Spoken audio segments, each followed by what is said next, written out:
The following is a local resident producers program.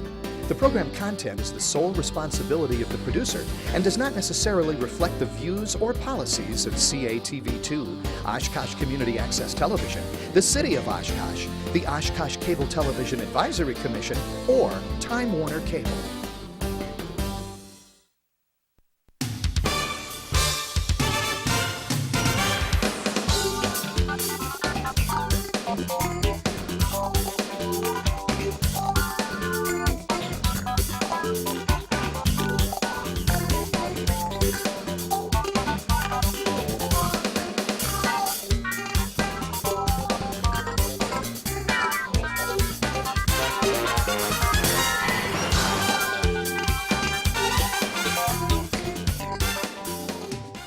Hi everyone, welcome to another edition of Eye on Oshkosh. I'm Cheryl Hentz along with my co-host Tony Palmeri.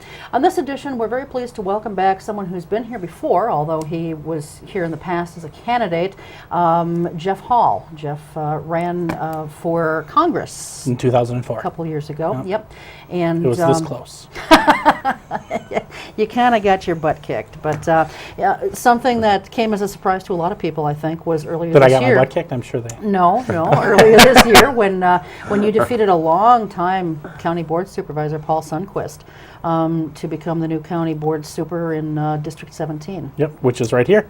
It is right here where we're taping this. And in fact, I feel this is constituent service because I know you own property in District 17, yes. And I am Tony's county board member now. Yes, you are.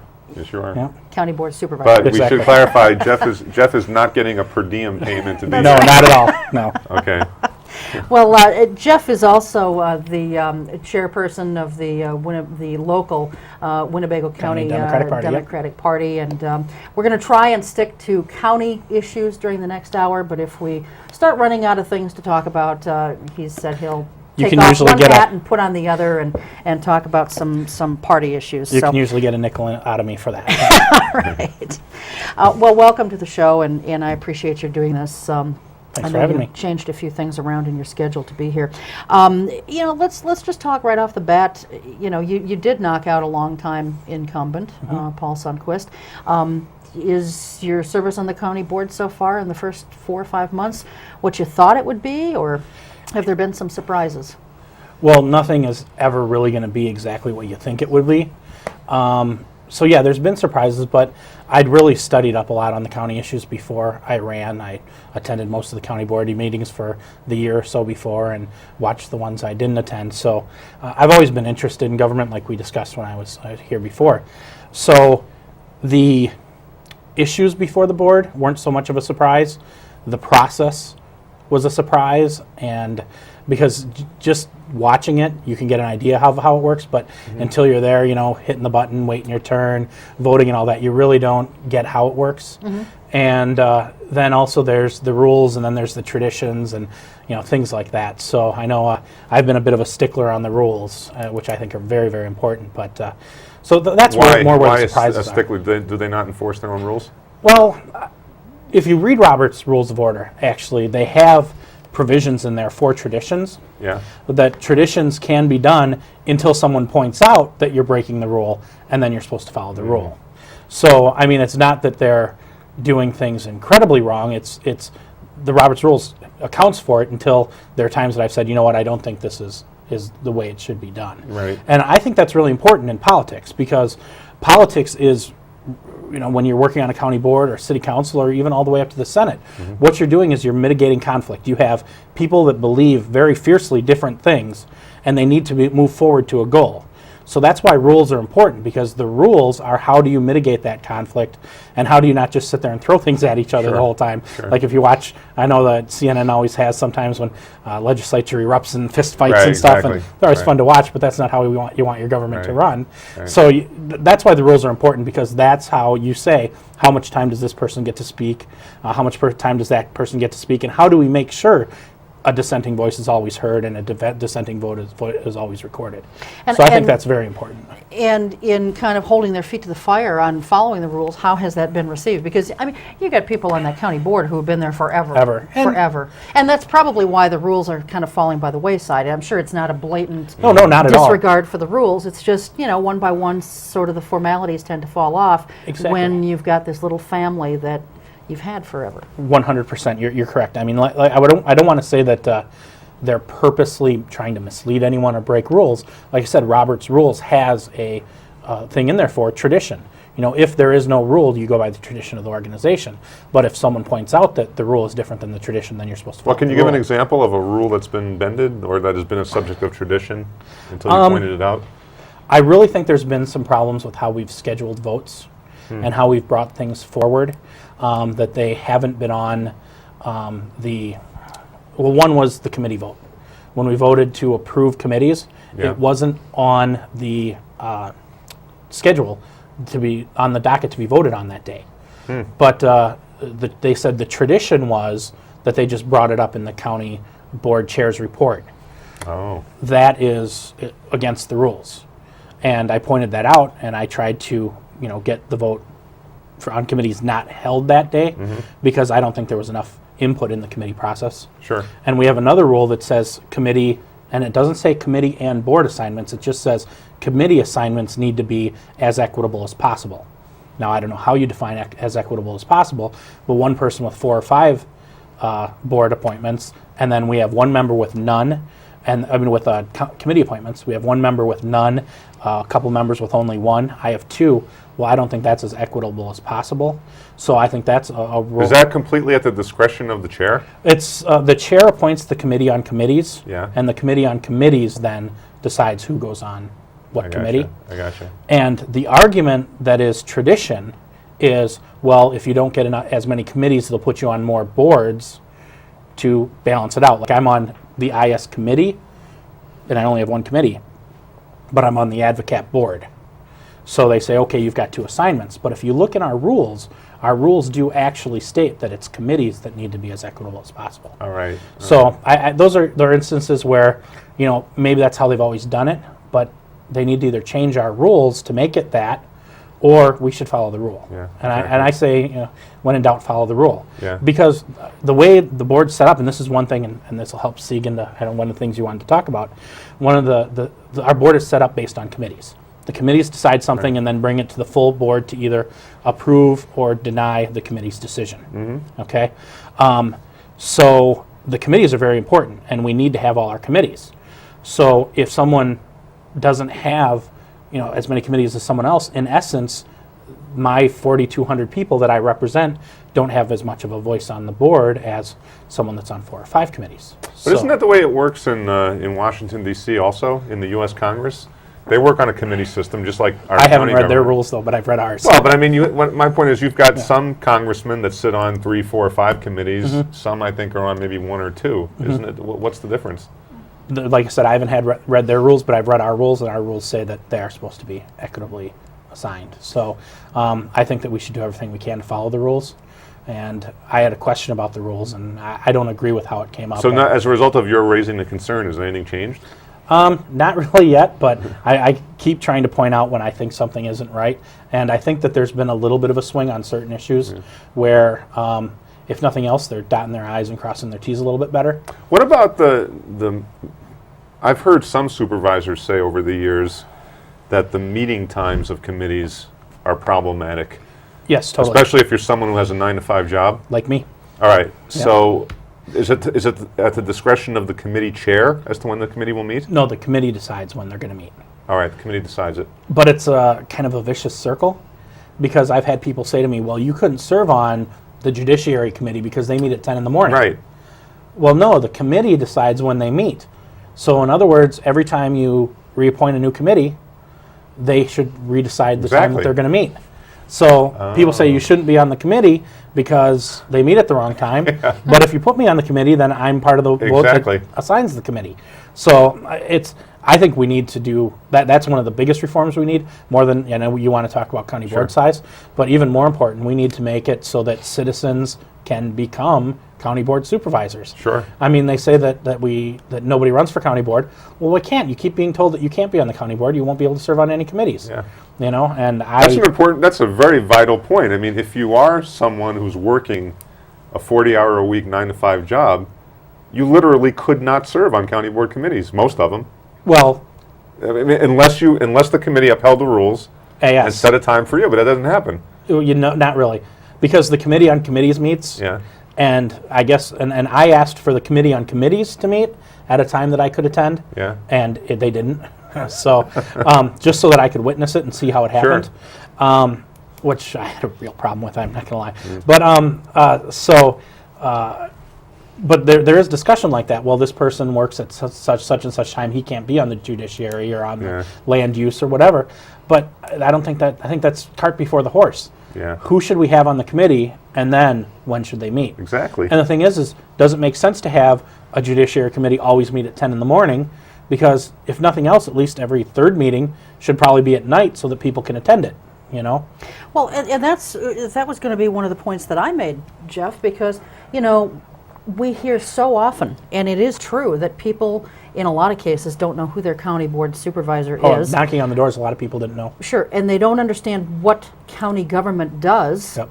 That's the other thing. And part of that, sure, is apathy, as are most things in government. But also, how can you become educated when the county board only meets one time a month? A lot of people, unfortunately, find the meetings boring. They're not as lively and spirited as the city council meetings are.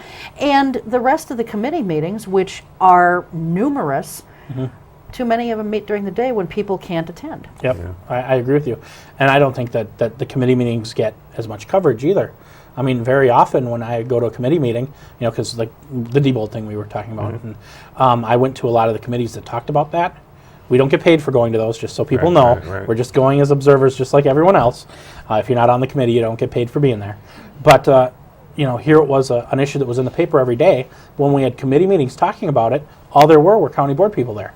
I mean, there wasn't anyone from the local press. So really, nobody knows what's going on in the committee meetings. Yeah. So I think that granted, they're all online, and if you go to my website, which I know that you're going to put up, there's links to go to look at, see all the minutes of the meetings recently and all that. And I try to put that out there as much as possible. That's one of the promises I made to people when I was knocking on doors, is that I would try to provide as much of a window into county government as possible. But it's still hard. Oh yeah. Sure. Yeah. Well, one of the hardest challenges, I think, about the county board right now is the size, and the size of the county board has been talked about and looked at and studied and investigated for years, literally for years. And now we have a new committee that has just been formed to take a look at it once again. And there's also a movement afoot, though, by Progress Oshkosh to get a petition drive started to eventually get a referendum on the April ballot next year, or if there's a primary, I suppose it might go on that ballot. But in any event, they're going to be having a meeting on the 20th of September. It had been scheduled for the 21st, but it's been moved up to the 20th, where they're going to unveil their plan, and they want to get the county board size reduced to 19, which is exactly half. You are comfortable with the size of the county board right now, yes, are you not? I am. I there's so much gray area when it comes to that, that I always choose to side on which facts are the least gray, if you will. I don't know what's the best way to put that, or the side that's going to give better representation. I don't.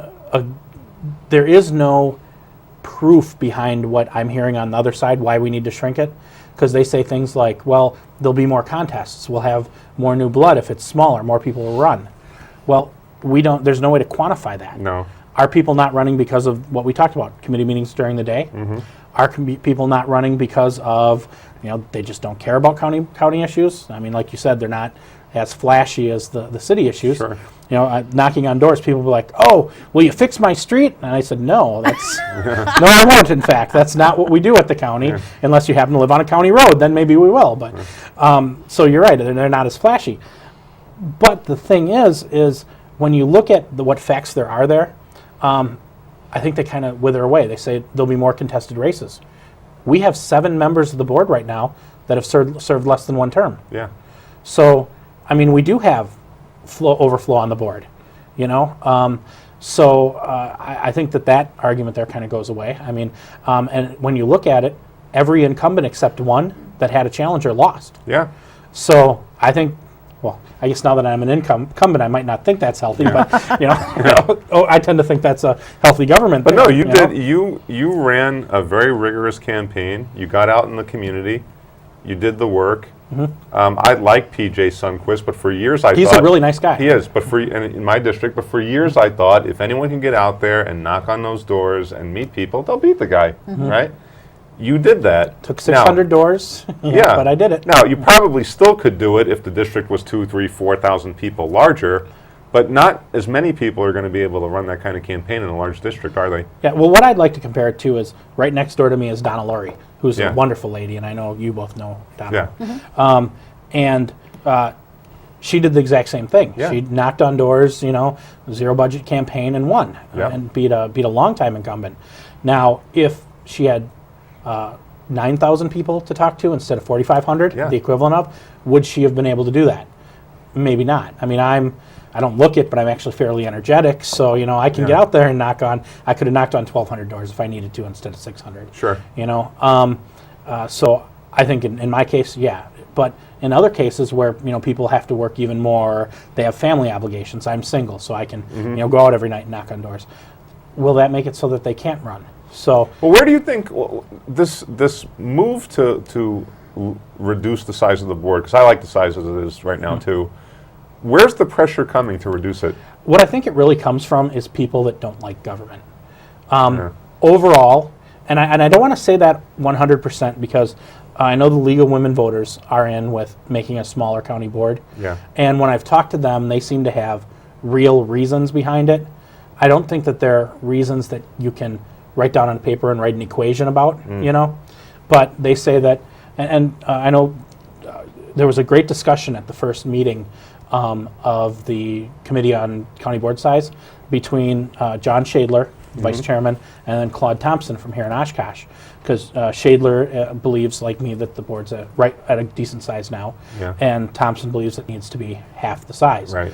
And his reasons were things like, you know what, you might not be as responsive to the people in your district if you have twice as many people, but how many phone calls do you get anyway? I mean, I've only gotten 4 or 5 phone calls in the time that I've been on there and a few emails. But being that you have a bigger profile, will more people come to you because they'll know who you are.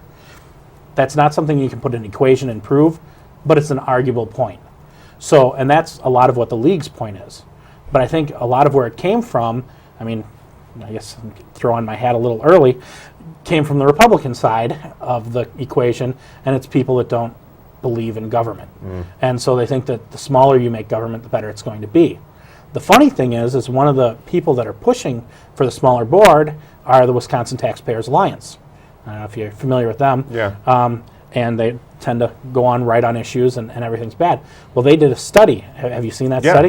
Yeah. I've got it right here. Yeah. Well, they say that larger boards spend less money, right? Yep. And the quote here is, an increase in county board size of 1 supervisor was associated with lower spending of $8 to $10 per resident. Yeah. So a larger board saves money. Now, granted, one of the reasons it might save money is because what you said is they're kind of boring to watch because you got to get 38 people to agree. But that's what government's supposed to be. Yeah. And I think you make better decisions when you have more minds in there. And it continues. I like this one. Todd Berry, the WISTAX president, said, like many, I expected smaller county boards to be more efficient, but that was not the case. The research lends support to the notion that having fewer constituents for each supervisor can help keep spending in check by making each supervisor more accountable. Sure. And, and that's when I first started talking about this, even before I was elected, because when people asked me, do you support a smaller board, I had to say no, because I don't want to lie, Right. even though saying yes probably would get you more votes. Sure. But I don't, and the reason is because I think it's asking the wrong question. You're saying how many people should be on the board, okay? Should it be 38 or 19? Well, that's the wrong question from two different approaches. One, the question they're not asking is, how many people does it take to do the board's job? Right. Because if you half the size of the board, well, we still have all the committees, and the committees need to have 5 people on them. Absolutely. So everyone's just going to do twice as much work. So there's no savings there because you're still paying the per diem for all that. The only time you'll save money is you said once a month, we actually meet once a month and then a second time once every 4 months or 3 months. Okay. So we have 15, 16 meetings per year. And then the budget hearings. Yeah. So, But that's the only time that we meet. And I've made a little chart here somewhere. Where is it? Yeah, cost savings of the board. I don't know if that's something that can be seen, but oh well. If you look at it, if you go from 38 to 19, we you can end up try saving. zooming in on that if you want to hold it up. that? And You end up saving about $17,000. That's all. Out of a $200,000 budget for the county board, there's about a $200,000 budget. So right now we pay about $34,200 for all of our meetings that we have. And I didn't put the budget in there, so add just a couple more. But yeah, if you have that, we've only saved $17,000. That's just saving on per diems? Yeah, that's the only savings there'll be, Yeah. because the only time you'll save a per diem is when the entire board is meeting, because that's the only time you have less people. Oh, okay. At each committee meeting, you're still going to have 5 people meeting, Yeah. so you're still paying the same per diem. Absolutely. So that's one reason why I think just saying 19 should be the number is wrong, and this is one thing that I want to give the Committee on Committees credit for. Two things I want to give them credit for, but first is that they are talking about, okay, how much is a functional board? What is the size of the board that will make it functional? Which isn't something we're hearing from the community. And I think a lot of the community doesn't understand how the board works. Well, one canard that is always thrown out is that, well, look at Los Angeles County in California, millions of people, 5 county supervisors. They all make over $100,000 a year. they have administrative assistants. Exactly. Well, and that see, kind of Well, thing. now that I'm on the board, maybe I Yeah. should support that. Yeah, exactly.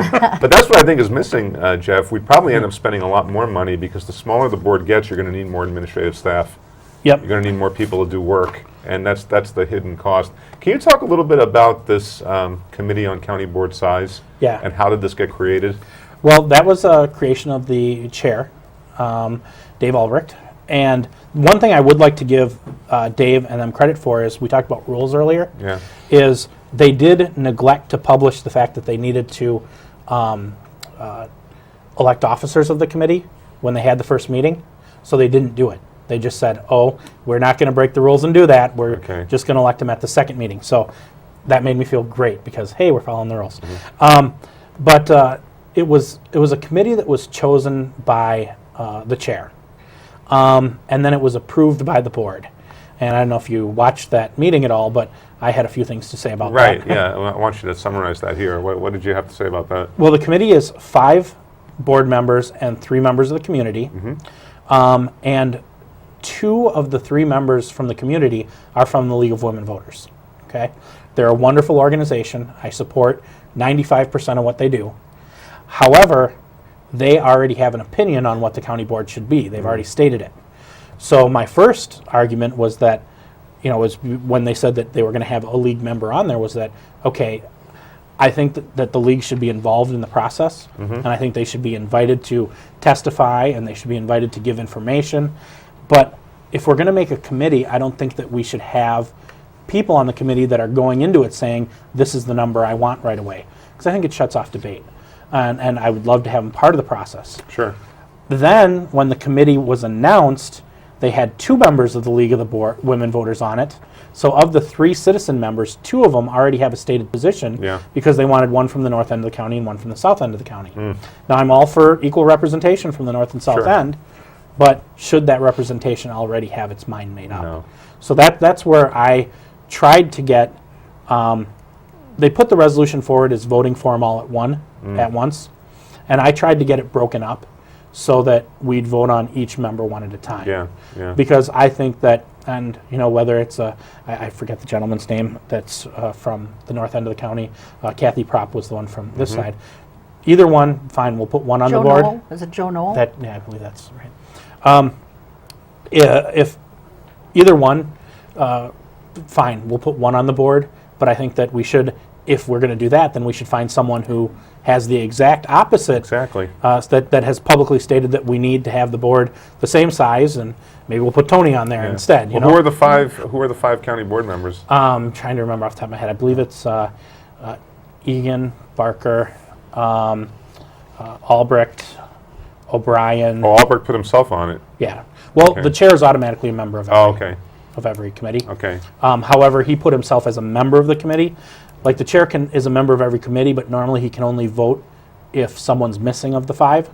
But he's one of the 5, so he's a voting member. Okay. And That's Tom all right. Widener. Yeah. Widener. who's- Yeah, Tom. He's Who- been He's here a been number- supportive of keeping it the size, the Is he? 38. I think he has in the past. I don't think he's supported reducing it in the Yeah. past. I see he's doing a good job because I don't know where he stands on it. So. Okay, but See, I guess for myself, I mean, I'd like to see it reduced. I'm not sure what the magic number is, but I have thought for a while that it should probably be a little bit smaller. And my reason for that is, as a journalist, I covered a lot of county board stuff, and it just seemed to me that there was a lot of gridlock and dragging of feet. Not that gridlock's a bad Oh, thing. no, you're right, there but is. dragging of feet. I mean, you take a look at how long it took to get the jail built, for example. 10 years or what have you. But I think what you just pointed out is the reason why bigger county boards spend less money.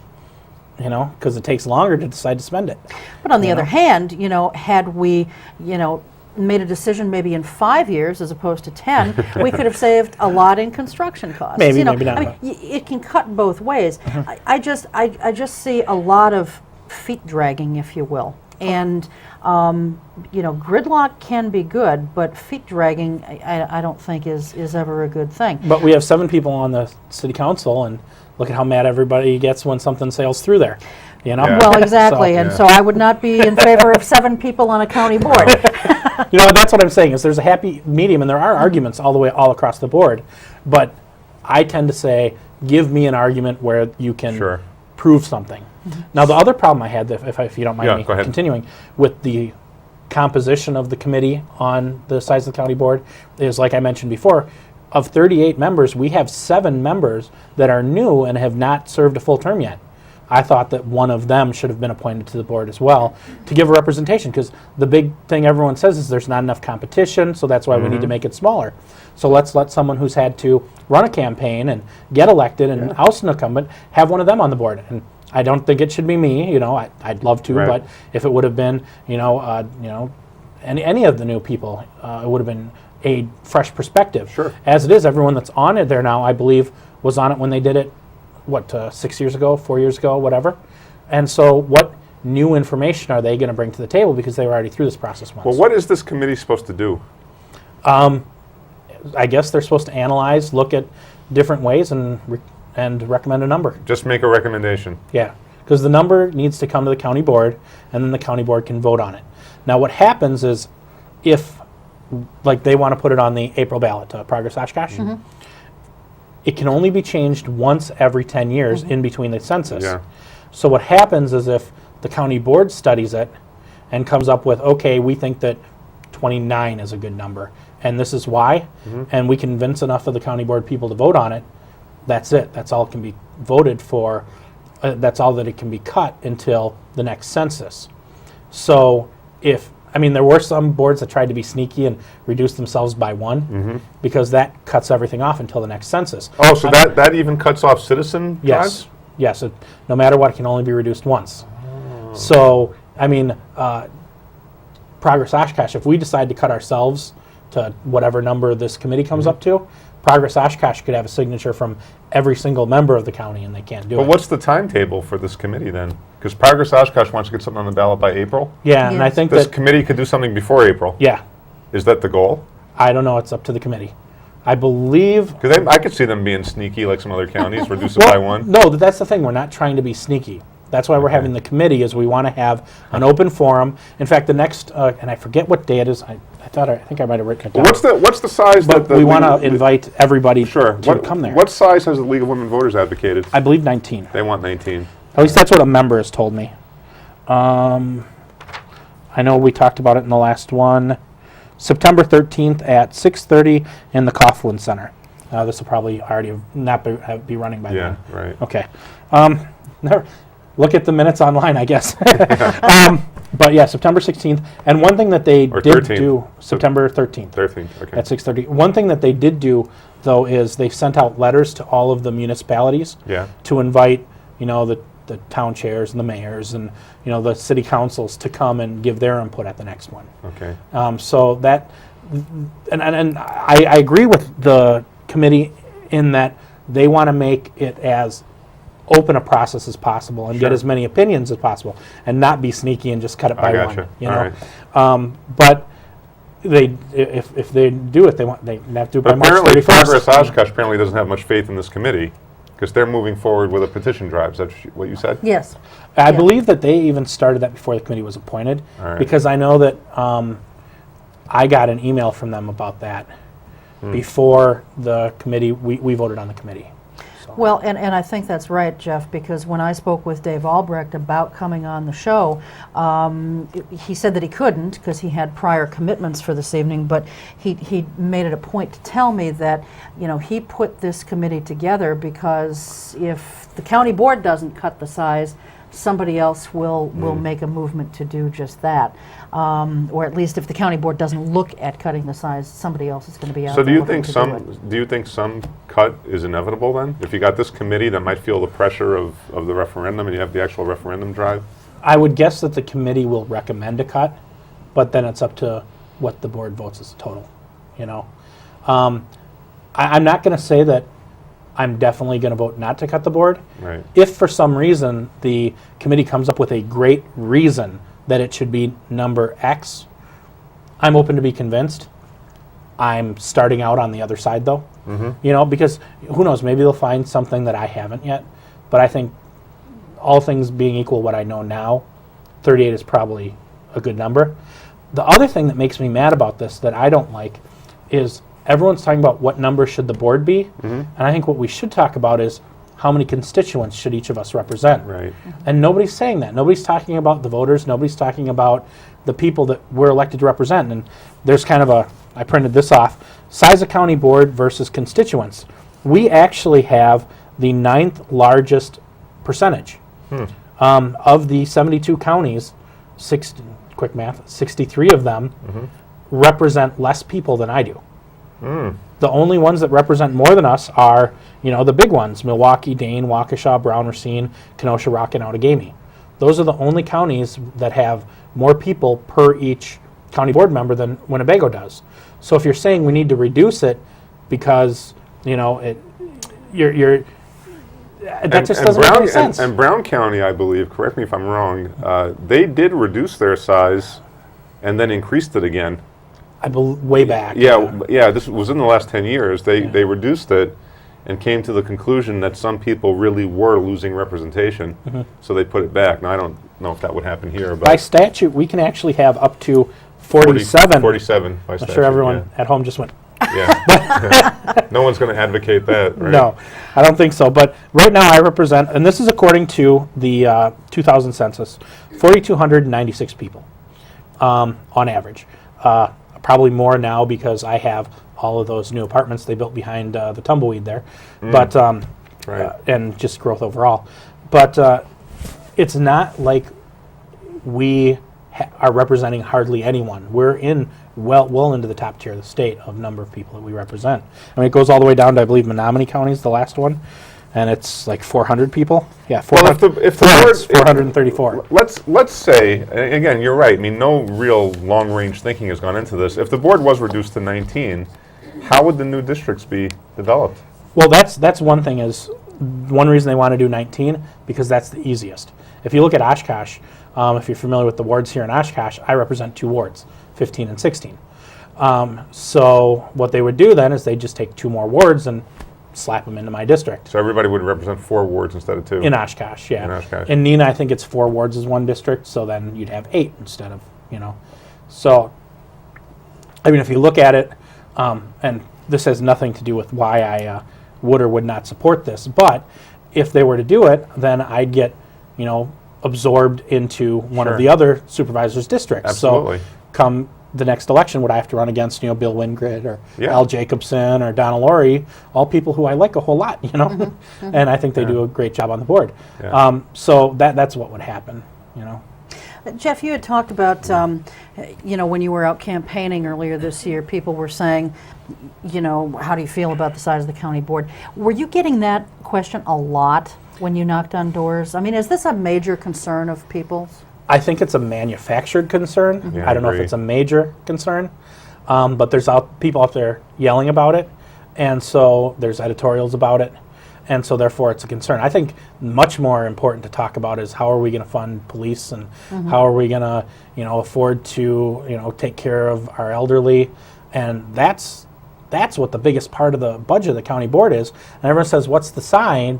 What's the size? Well, I'm concerned, how are we going to make up for the $500,000 deficit that we have from state and federal money that comes into the county that we're losing next year? Right. Why aren't people upset about that? Once again, it's what you said. Why do people watch the city council meetings? Because they're more interesting because of the shouting. This is what certain members of the community have decided to shout about. And I wish that they'd be shouting about things that are much more important. I agree Well, with you. and we can talk about some of those, but I think you're right in that people are getting fed up with government as a whole. Here we have people who, in many cases, don't understand what county government is or does, as we talked about before, but yet they want to see, in many cases, a smaller county board. And maybe it's just that they are just fed up with politicians and, Sure. and politics altogether, and the less they have to deal with it, the happier they are. And I So- agree. And like I said, when I was on the doors, people would say, what are you going to do about the garbage fee? Not me, sorry, not it. Again, they don't understand. What are you going to do about my road? Because I've got, Central. Yeah. Central is one of the street, if you know that, here in Oshkosh, it's rather bumpy. So that's one of the roads in my district. Sure. And, hey, what are you going to do about my road? Well, I'm going to do nothing. I'm sorry to tell you. But, so the questions we were getting were all on issues that we can't handle. So everyone's saying we need to be reduced because we're not doing our job well enough. But then the things they're upset about aren't county things. I think I've heard Mark Harris say this before, and it's perfectly right. The reason nobody knows what the county does is because overall, I think the county does its business very, very well. I think overall we're pretty frugal. We don't spend a lot of money, and we provide our services very well. So people don't really know what we're doing. Yeah, exactly right. Well, maybe mentioning Mark Harris is a good transition. As you know, all levels of government are facing tough financial times, largely because of what's gone on in Madison. And Mr. Harris has advocated putting or increasing the sales tax as a way to raise more money. He's very passionate about that. I And, don't know if he's so much passionate about raising the sales tax as passionate about funding government. Yeah. Well, all right, we'll give him that. I mean, it's. Have you taken a position on this? From the numbers I've seen, I think it might be necessary. I want to see everything first, but from what I've seen, it looks like, they swiped the credit card last year. That's how they did it. And you can't do that too many times, or else we'll have no reserve left. Our bonding will plummet. And, even just getting a bridge built on a rural highway will cost us twice as much because our interest will be through the roof. We just did a bonding for the nursing home. Right. And we got great rates, much better than we thought we did, in fact, than we would. And so the reason being is because we don't swipe the credit card all the time, And so we can't do it again. But are we going to lay off, 10 police officers? I don't even know if that's the number. Well, I think if you Or guys, what are we going to do? I think if you guys raise the sales tax, then the board will be reduced to 19. I really do. I think. And there'll be 19 new yeah, people. Right. But Yeah, right. I think the way it will be framed to the public is this large county board is bloated and spending money. But what we need to do is we need to talk about what really happens. Okay, I mentioned $500,000. There's been $500,000. Most people don't even know how county government is financed. Everyone thinks that my property tax pays for county government. Right. It's not even half right. It's 1/3 right. What you get from property tax pays for about 1/3 of county government. We're under this state instituted freeze that says we can't raise our levy. That's the amount of money we get from property taxes any more than new construction. And our new construction figure was 2.88. What that means is if our levy, the amount of money we can bring in, only increases, by 2.88%, but that's only a third of our budget, then that means that our actual budget can only increase by less than 1%. Now, I don't know if anyone has bought healthcare or gas this year versus last year, or tried to heat your home this year versus last year, but it costs more than 1% more. So we're only allowed a 1% increase in the budget overall, but it's a $170 million budget. On that, $500,000 isn't coming in next year. That did come in from that other 2/3 from government. Right. They cut $80,000 from childcare. And that was, I don't know if you saw, I put out a lot of stink when that happened. They cut funds for collection of delinquent child support. And I'll say it, Republicans in Washington cut those funds. It's one of the most successful programs we have. We get up to $6 back for every dollar we put into it. And all gone. $80,000 this year, $240,000 cut next year. The MEG unit funding is gone after next year. That's over $300,000 there. Matching revenue from the state, $200,000 there. So, I mean, that all is gone, and yet we can only increase the amount that we bring in by 1% of our budget. So how are you supposed to pay for anything? Does county government have any revenue, raising revenue options other than a sales tax? No, it's constitutional that that's all we can do. So the government at all levels is with this fee obsession lately. Counties can't impose fees? No. What would we put a fee on? Wasn't there talk about we could charge fees more for the jail, or wasn't there we fees for parks? Weren't they talking about like soccer? Oh yeah, Soccer the soccer thing. fees. Because of that, you're not going to raise a lot of money from that. Yeah, well, I fought that a lot. Yeah. I'm a rugby player, so Yeah. they wanted to make it look like they weren't just going after the soccer kids, so they went after the rugby players too. Exactly. and then they brought me into it. So, hey. Well, and but- boat launch fees and things like Yeah. that, but all stuff that really doesn't generate much. It's not much money. Now, one thing about the boat launch fee, though, is the boat launch fee is going to pay for rebuilding boat docks. So that one stays there. And there's an argument to be said that, it's boating does bring in a lot of revenue, but if you've got a boat, you can probably afford to pay $2 to launch it. But when you're talking about the soccer kids that pay $15, that's it, to play for all summer, and we're talking low-income kids, and they wanted to charge them an extra $10. I mean, to only raise $20,000, $24,000, that was the goal out of a $170 million budget. I think we need to look somewhere else. Right. Is Is it realistic though that Winnebago County could raise that sales tax if Outagamie and Fond du Lac don't do it? Yeah, totally. Because I go to I grew up in Princeton, not far from here. I go there once a week, if not more, to visit Dad. And do you know what I didn't know until we started talking about sales tax last year? They have it? Yeah, and Green Lake has sales tax. I go there and buy soda and dinner and, go to the different shops downtown and buy stuff. I never knew they had a sales tax until we started talking about it. I mean, Was Green Lake the county where everyone got voted out of office after they put it in? I can't remember. I don't know. There was one county where everyone who voted for it was removed. But the thing is there is no popular movement in any of the counties once it's in there to get rid of it. And now what Mark is talking about, because I've discussed this a little bit with him, is it'd bring in about, and these figures are off the top of my head, and I hope I'm right. It'd bring in about $9 million if we implemented it in 2007. It'd be $12 million over a full year, but you have to give notice before you start it, so it can only be for 9 months. Okay. Okay.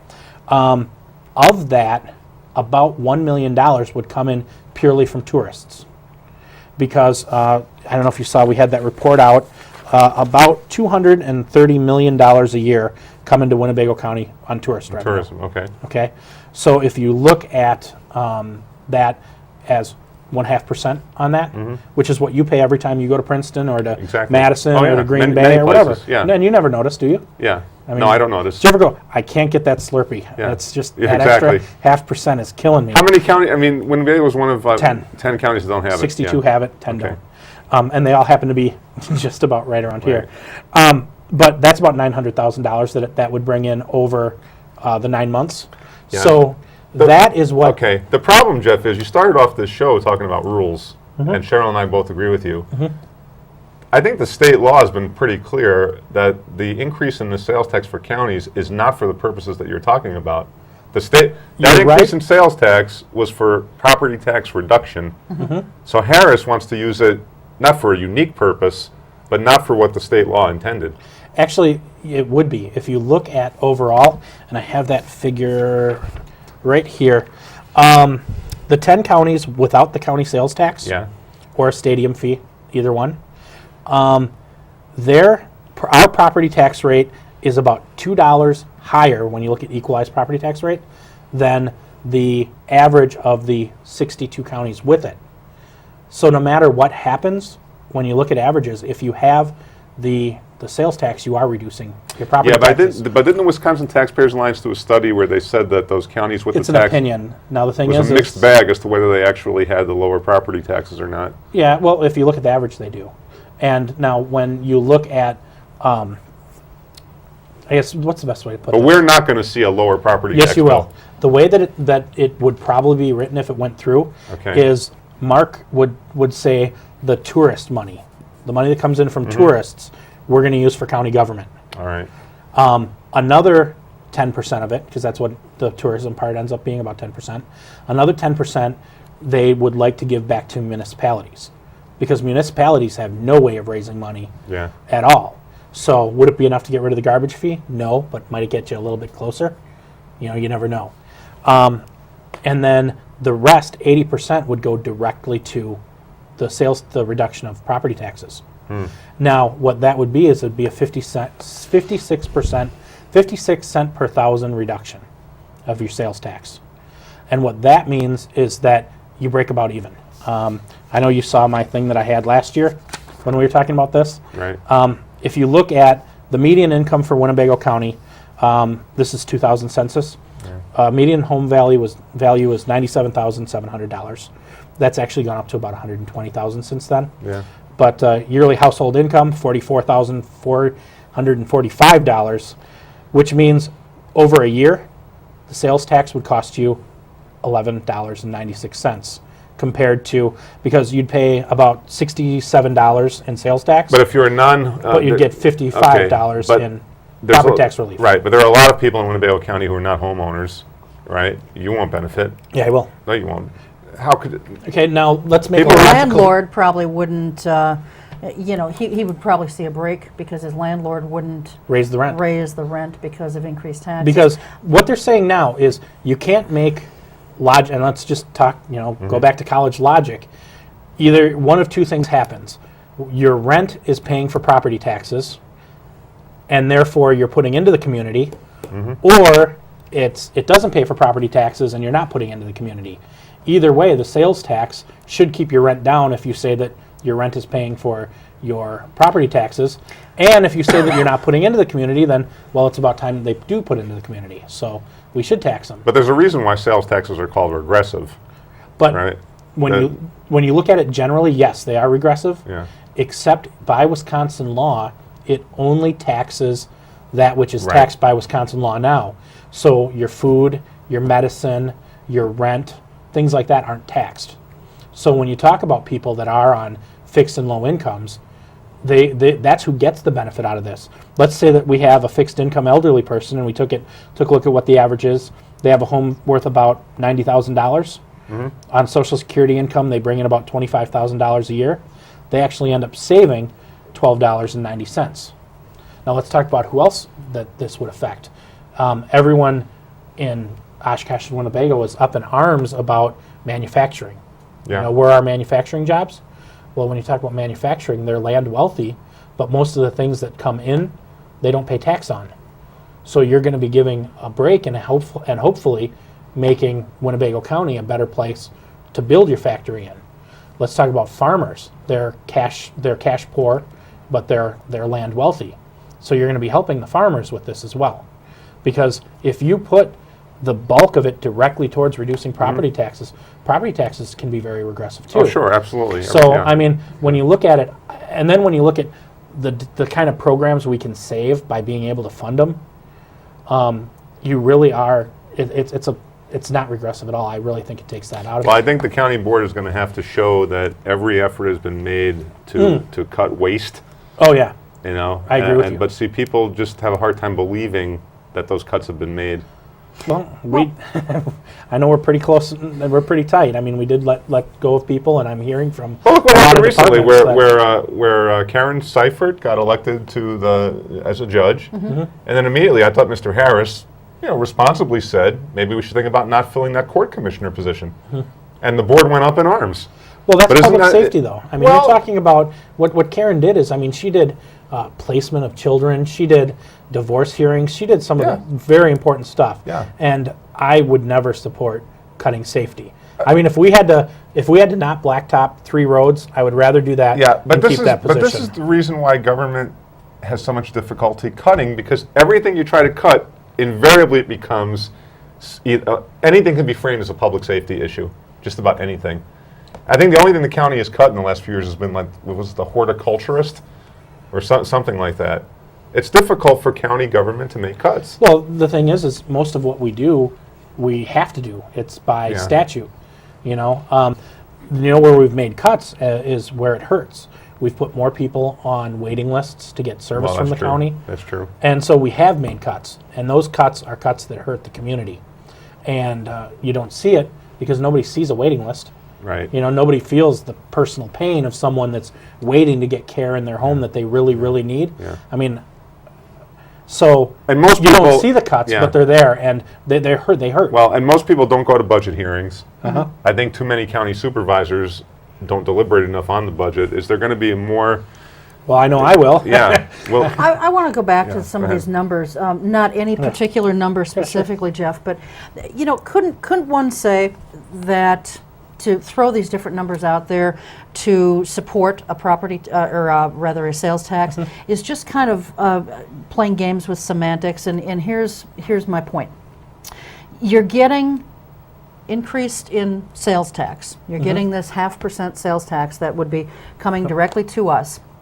And yet you're going to be getting less in property taxes. Yep. So you're getting more here, but you're getting less over here. Exactly. So isn't that kind of playing with the numbers a little bit to support an argument of why we need a sales tax? No, it's telling you what will really happen if it happens. But what it is it's giving the people the conscious decision to know, if you decide to do this, this is exactly what the consequences will be, which I don't think there is enough discussion of in government at all. We're saying, okay, if we put this through the way it's being talked about now, and I don't know what the final will be, right. and you are a fixed income elderly person that lives in your own home, you will save $13 a year, okay? Which isn't much, but you're not going to cost anything. If you are the kind of person that buys every single brand new DVD player when it comes out and every little gadget because they're super cool whenever they come out, you're going to pay a lot more. But you will know that happens. It's giving you the numbers. If you are someone like me, I rent. I don't live in a very fancy place, but so my rent hasn't gone up at all in the last several years, and this probably won't change it. This will be probably 100% extra money for me to put out. But I know what services the county is going to provide for that, so I support it. And so I don't think it's misleading. It's saying the way that it was written last time, it was 40 cents the first year and 70 cents the second year of relief. And that was actually in the resolution. So it wasn't playing with numbers. It was saying, if you give us this 0.5%, we are going to cut the mill rate this much. And so then what you need to do is look at what are the consequences of that and say, do you support it or not? So I guess I disagree with the basic premise. Well, no, I just was thinking, some people are going to sit there, and I'm one of them. Math was never my best subject in school, but I don't understand how it all is going to work when you're taking in more on the left hand, but you're bringing in less on the right hand. And that's how it works. What we need to do is we're trying to get to this level of government. This is what it takes to fund government, okay? Right now, we're only allowed to go this far, okay? So if we bring in this much, then where we were getting the money from the tax levy on your property can go down until we reach the level we need to get at. Okay. So that's what it is, if that makes sense. Yeah, yeah. So the numbers can be complex, but if you think about it, I mean, if I keep filling this full of water, it's going to spill over, and the spillover is what goes back to the Okay. homeowners. Okay. One issue, we don't have a lot of time here left, but you and I both were on the same side on the Diebold Yeah, who'da touchscreen thought? voting machines. Yeah, exactly. And it looks like each polling place They will have a happened, touchscreen yeah. machine. Is that over now? And I want to clarify that I was against the Diebold touchscreen. Exactly. There are some Yeah. that are okay. Yeah. There was the begins with ESS an S. AutoMark Yeah. machine. Yeah, where it actually printed out a real Yeah, ballot. and the Sequoia. The Sequoia printed out a real Yeah, ballot. Yeah. I was fine with those. This doesn't do that to It Diebold. doesn't print out a real ballot, and that's Right. the problem that I had. And I know that I've heard from people in the disabled community that were on both sides. Oh, sure. That said, "What are you trying to do? Do you not want me to be able to vote?" And I've had other people that said, "Thank you for defending us." Exactly. So I mean, it's a very divisive issue, but I think that machine was a bad machine, Yeah. and I've been following it for years. I mean, I as you mentioned, I'm chair of the Democratic Party, so I'm very interested in elections. Yeah. And so I've been following this forever, and I knew this was a bad machine. And here I am, it's I believe it was the second meeting that I ever went to, and I get my packet, I open it up, I'm like, oh, what are we Yeah. talking about now? This is so much fun. Diebold? What? So that's when I put it into high gear, because I had only a couple days, and I gave the big presentation at the board saying, no good.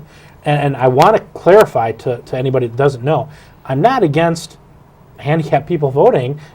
People with disabilities Sure. need to be able to vote. But I want to make sure that vote can then be counted. Well, I do hope that from this, the county looks at its rules for how decisions about elections are made. Nothing Yeah. against Sue Ertmer, nice person, county clerk, but I find it troubling that we let one person make that kind of decision. Well, it wasn't one person, it was all the clerks. They Well, met together. But no records we have of Yeah, it wasn't votes an or open anything. meeting Yeah. because it wasn't it was Yeah. an administrative meeting, it wasn't a government meeting. That doesn't fly. I don't like it either, Yeah. but they did follow the rules. However, I think that there should be more oversight. Yeah. And I think there were too many people on the board, and I'll criticize the board for this, that wanted to just go with whatever the recommendation was. Yeah. And I think there should have I been mean, more the discussion. problem is we're talking about outsourcing elections, is essentially what we're talking Pretty much, about, yeah. right? That's something that elected officials have to vote on at Yep. some point. Yep. You know, we can't have just the county clerk doing that. Yeah, and it makes sense to make sure an election is. I mean, the argument that I used when I talk to people is, they're like, it's getting so partisan. Yeah. Elections are partisan. Yeah. I'm chair of the Democratic Hello. Party. Sure, you may trust Sue. Sue's a wonderful lady. She's a Republican. Yeah. But she runs the elections. It's fine if you trust Sue. Do you trust me? I'm the guy that picks who's in those poll places, because half of them are Democrats, half of them are Republicans. Right. I'm the person who chooses who is there to say whether your vote's being counted enough. It's fine if you trust Sue, Yeah. but do you trust me too? And you need to have that check and balance, and you need to have both sides at the table deciding how elections are, because then we're both looking over each other's shoulder going, what are you doing there? What are you doing there?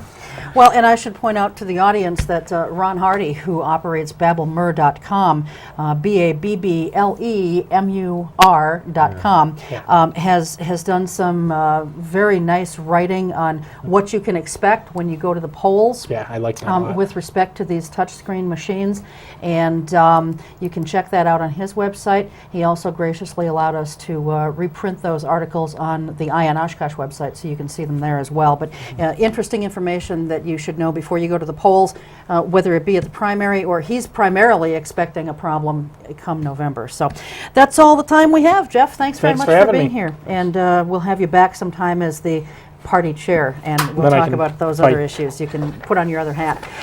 Thanks to Tony, and as you. always, thanks to you at home. We'll see you next time. Until then, take good care. Keep your eye on us. We've got our eye on Oshkosh.